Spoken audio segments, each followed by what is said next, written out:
Welcome on board the Rich Planet Starship, broadcasting from North London. I'm Richard D. Hall, and I'm joined today by Muad'Dib. Welcome, Muad'Dib. Thank you for having me. Okay, now the last time we spoke about your trial, yes, which you won, and you were found innocent of all charges. Mm-hmm. And in that trial, they tried to convict you of trying to pervert the course of justice. Mm-hmm. And in that trial, you provided two broad lines of defence. The first one, which was quite profound, mm-hmm, that the Queen has no jurisdiction over you. Mm-hmm. The Crown, you don't come under the remit of their power, shall we say. Yeah.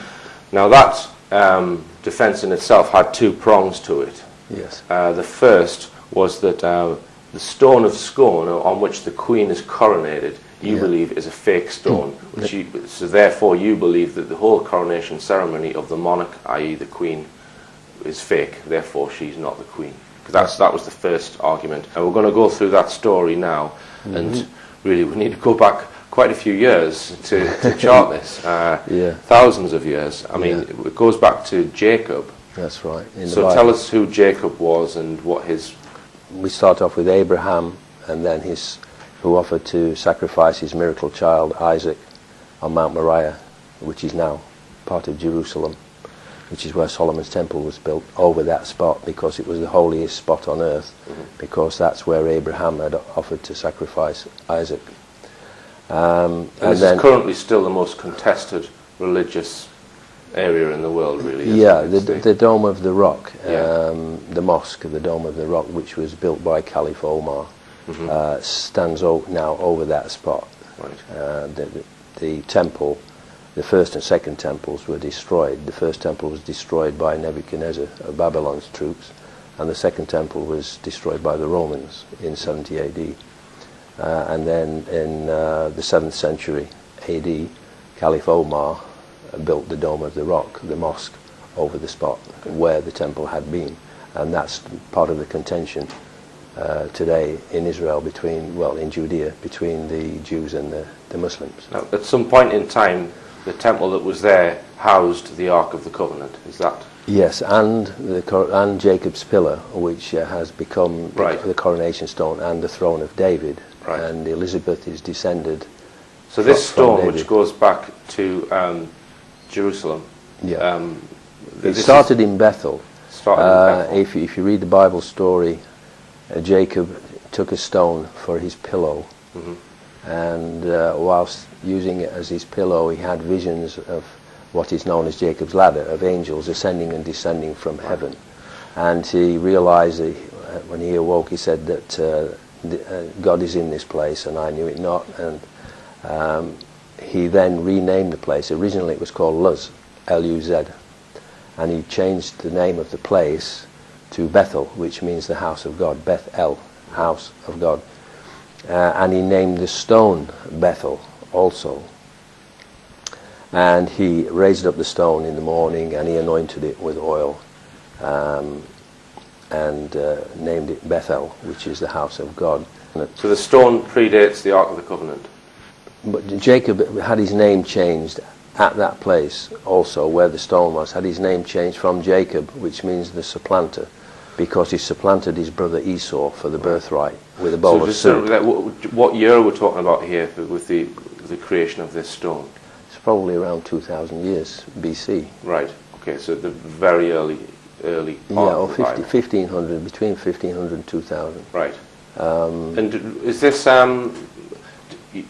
this is the Queen's, or was the Queen's coronation stone? We'll come on to what happened to it. Is this accepted by archaeologists that this stone from 2000 BC is supposedly the stone that the Queen gets coronated on? Is that accepted knowledge then? Yes. Yeah, it is. Yeah. Right, okay. Mm-hmm.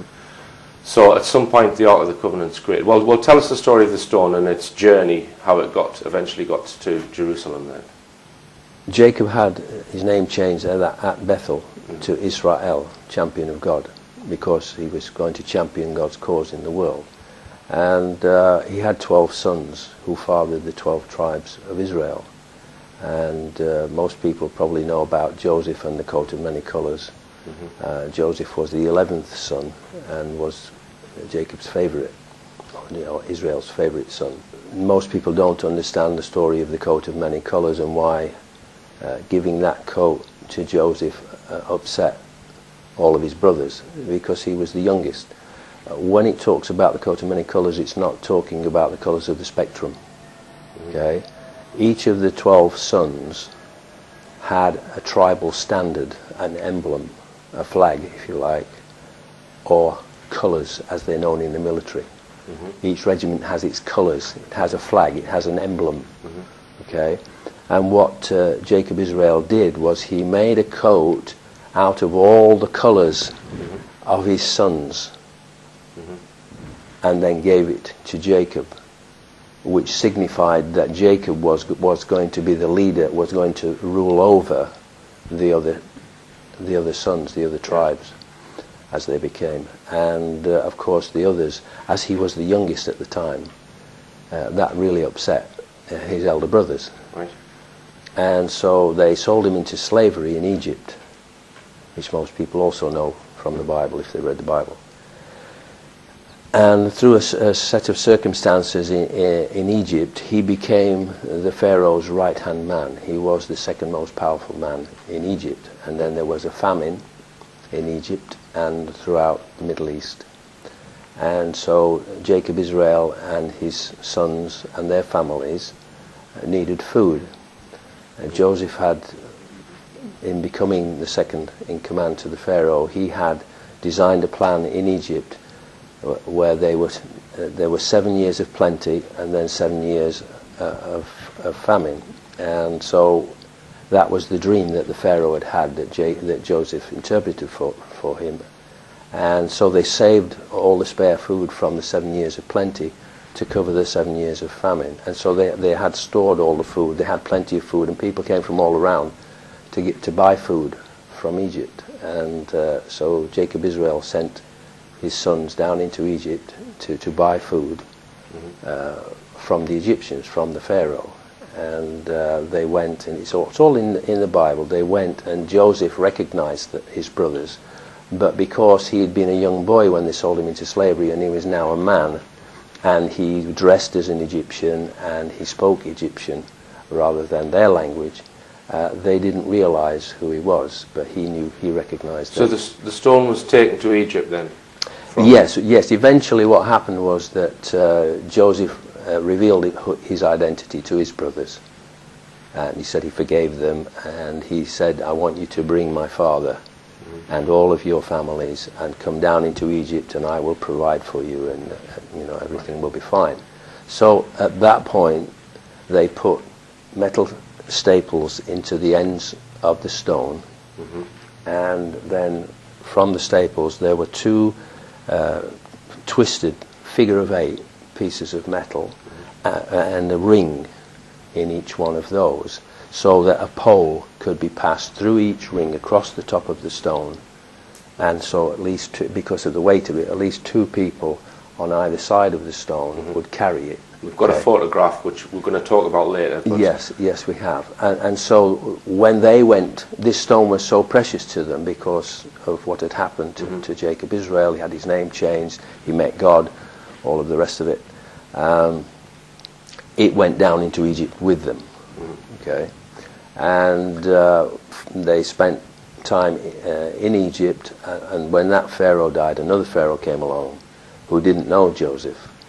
And if you read the Bible story, they became slaves to the Egyptians, and they spent 400 years in slavery in Egypt until they were brought out by Moses. By Moses. Yeah. And this is where the Ark of the Covenant comes in. Yes, exactly. Yes. So when they came out of slavery after 400 years, when they came out of slavery in Egypt, they also brought out the stone again, carried on the pole.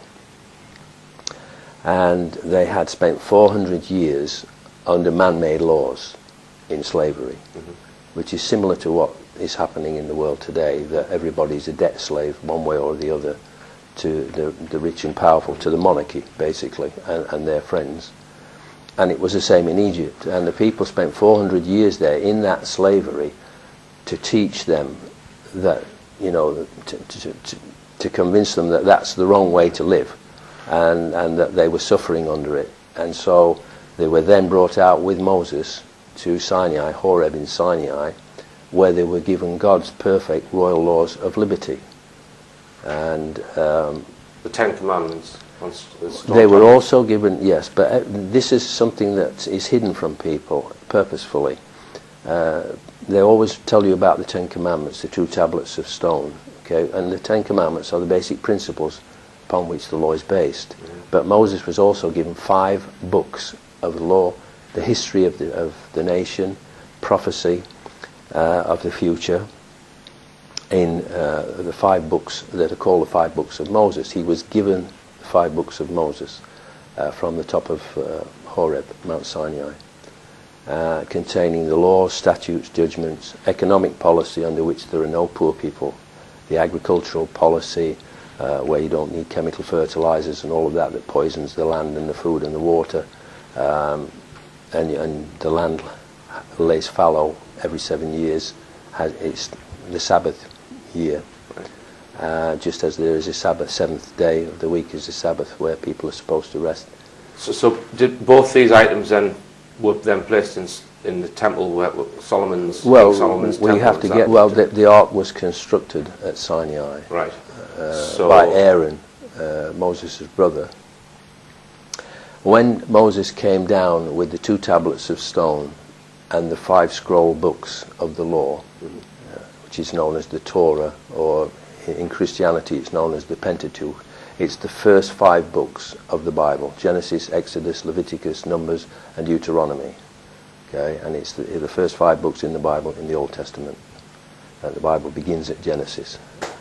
Okay, so he was given the 5 scroll books of the law and the tablets of stone, and Aaron constructed the Ark of the Covenant. The 5 books contain the covenant, the contract that the 12 tribes of Israel made with God at Sinai, that they would keep his law forever and teach it to their children in perpetuity, to keep them free from oppression.